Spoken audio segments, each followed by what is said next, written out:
बिस्मिल्लाहिर्रहमानिर्रहीम। Unit 13 inverse trigonometric functions.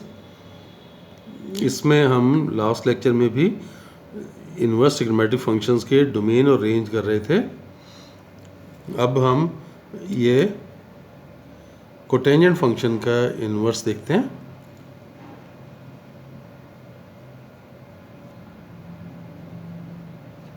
Inverse cotangent function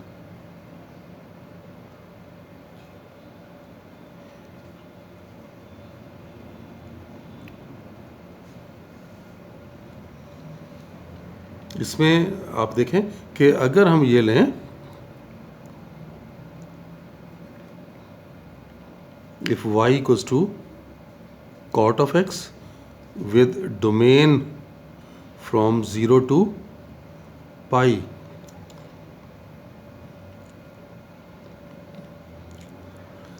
then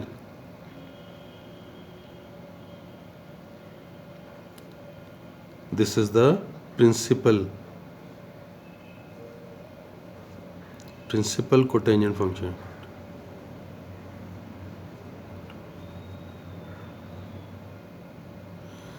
ये बात मैं आपको पहले भी समझा चुका था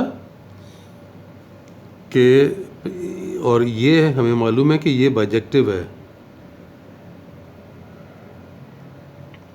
इट्स अ बाइजेक्टिव फंक्शन। वैसे तो हम बता चुके हैं ना कि इसकी डोमेन आप -∞ से +∞ तक ले जा सकते हैं, लेकिन उसमें वो बाइजेक्टिव नहीं रहेगा। और बाइजेक्टिव फंक्शन ना हो तो हम उसका इन्वर्स नहीं निकाल सकते। तो हमें इस कोटेंजेंट फंक्शन को रिस्ट्रिक्ट करना होगा किसी ख़ास डोमेन में, जिस डोमेन के अंदर ये फंक्शन बाइजेक्टिव रहे।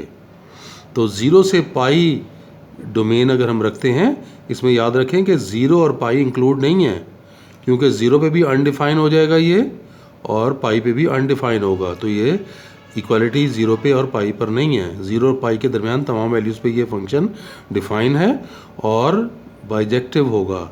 इसका मतलब ये हुआ कि इस डोमेन के अगेंस्ट हम इसका इन्वर्स फाइंड कर सकेंगे। नाउ इन्वर्स कोटेंजेंट फंक्शन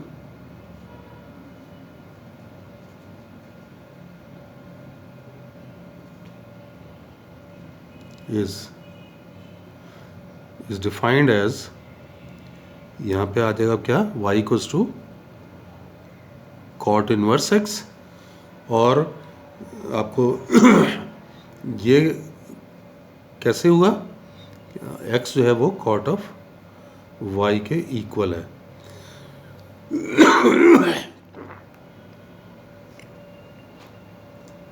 अगर आप इस फंक्शन को ऐसे लिख सकें तो फिर ये इनवर्स फंक्शन बनेगा।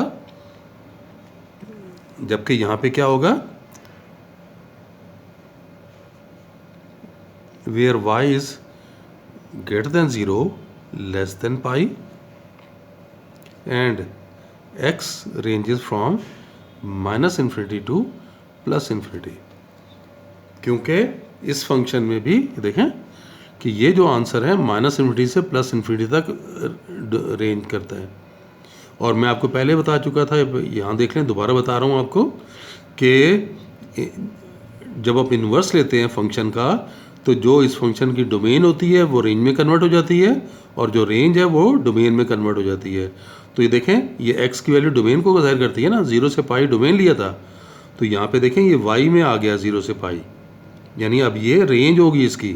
0 से पाई इसकी रेंज है, और इसकी जो रेंज थी वो -∞ से +∞ तक थी। यहाँ पे अगर लिखना चाहें ना y को, तो ये -∞ से +∞ थी, तो वो डोमेन में आ गई। यानी इस इन्वर्स फंक्शन की डोमेन -∞ से +∞ तक ले सकते हैं आप। तो ये तो इन्वर्स के लिए हमने बता दिया।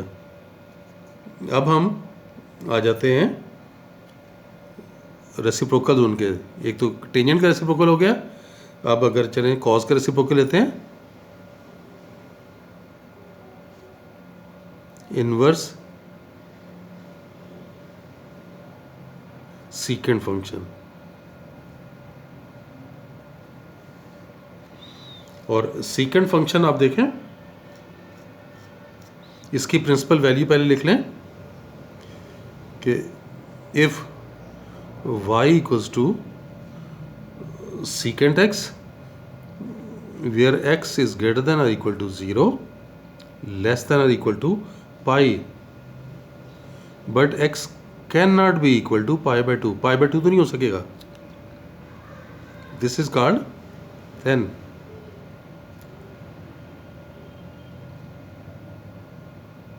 this is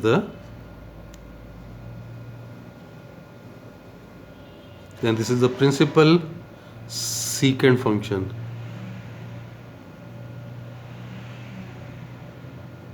कि ये इसका प्रिंसिपल सीकेंट फंक्शन कहलाएगा. और इसमें आपको ये बात तो याद है, ये बात याद है कुछ कि y का आंसर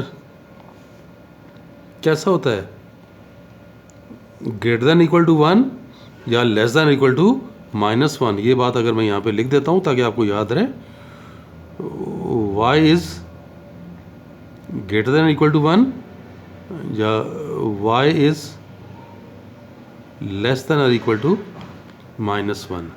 क्यों? क्योंकि ये वैल्यू या तो 1 होगी या 1 से ज़्यादा होगी, या -1 होगी या -1 से कम होगी. ये -1 और 1 के दरमियान नहीं आ सकती ना, क्योंकि 0 से 1 के दरमियान की वैल्यूज़ को जब रेसिप्रोकल लेते हैं तो वो मोर देन 1 आ जाता है, ग्रेटर देन 1 आ जाता है. तो इस क्योंकि कॉस की वैल्यू आपको पता है कि -1 से +1 के दरमियान होती है, और -1 से +1 के दरमियान की सारी वैल्यूज़ डेसिमल फ्रैक्शन में होती हैं ना, पॉइंट्स में होती हैं. और उनका रेसिप्रोकल जब लेंगे तो वो लाजमी ग्रेटर देन 1 हो जाएगा या लेस देन -1 हो जाएगा. तो ये तो हमने, अब ये देखें, इस प्रिंसिपल सीकेंट फंक्शन की ये डोमेन है और ये रेंज है. जब हम इन्वर्स की बात करेंगे तो इसकी डोमेन इधर आ जाएगी और रेंज इधर आ जाएगी. तो अब हम इसकी बात कर लेते हैं. Now inverse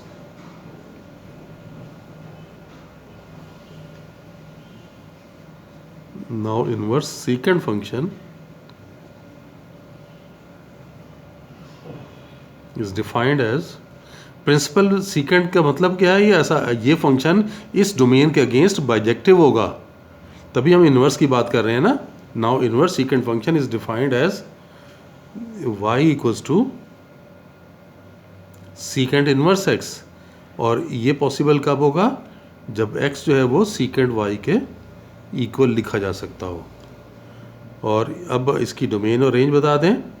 when y is greater than और equal to 0 and less than और equal to pi, but y can not be equal to pi by 2. जबकि इधर पर x कैसा हो जाएगा कि x इज लेस देन और इक्वल टू -1 और x इज ग्रेटर देन और इक्वल टू +1. तो ये वैल्यू आपने डोमेन और रेंज की बता दी. अब आप इसका लास्ट वन सीकेंट के बाद कुछ सीकेंट की तरफ अगर हम आए तो इन्वर्स कोसेकेंट फंक्शन, कि अगर हम इन्वर्स कोसेकेंट की बात करें तो अब आप देखें कि इन्वर्स कोसेकेंट में आपके पास क्या आ जाएगा,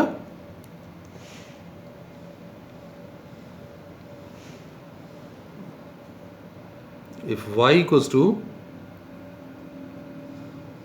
कोसेकेंट ऑफ x, और हम यहाँ पर y को बताएंगे कि y is greater than equal to -π/2 and less than equal to +π/2. लेकिन इस चीज़ का ख्याल रखना है हमें -π/2 और +π/2 के दरमियान में कि y आप 0 नहीं ले सकते, क्योंकि अगर आपने 0 लिया तो कोसेकेंट 0 पे डिफाइन नहीं होता. इसलिए ये हमारा रिस्ट्रिक्टेड डोमेन ये आ गई. ये हमारे पास x की वैल्यू है, ये x की वैल्यू है. डोमेन ले रहे हैं ना इस फंक्शन की, हम ये डोमेन हमने ली है कोसिकेंड की, ये हमारा प्रिंसिपल कोसिकेंड फंक्शन है। तो इसका y क्या होगा? y तो वही कि y is greater than equal to 1 and y is less than equal to -1।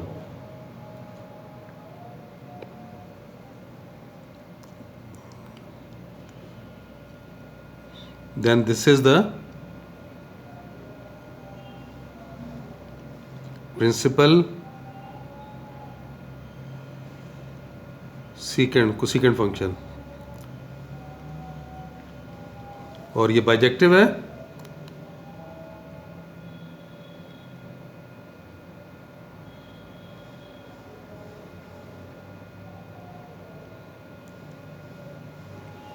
अब इसका इन्वर्स निकाल लेते हैं। नाउ इन्वर्स कोसिकेंड,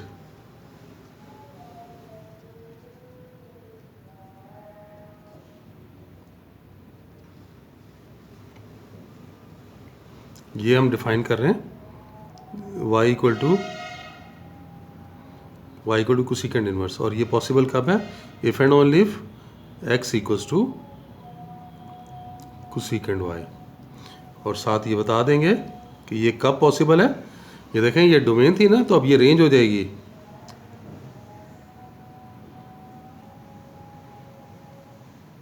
और इसमें y की वैल्यू 0 नहीं हो सकती, और जबकि x क्या हो जाएगा? x is greater than equal to 1 और x is less than equal to -1। तो ये हमने इस फंक्शन की डोमेन और रेंज भी बता दी। देख लें, ये हमने इन्वर्स ट्रिग्नोमेट्रिक फंक्शन की डोमेन और रेंज 6 के 6 फंक्शंस की कंप्लीट कर ली है। और अब हम इंशाल्लाह इसी डोमेन के ऊपर रिस्ट्रिक्ट करते हुए आगे फिर डिफरेंट क्वेश्चंस की तरफ आएंगे। चलें, बस आज के लिए इतना ही। इंशाल्लाह नेक्स्ट लेक्चर में फिर मिलते हैं। अल्लाह हाफिज़।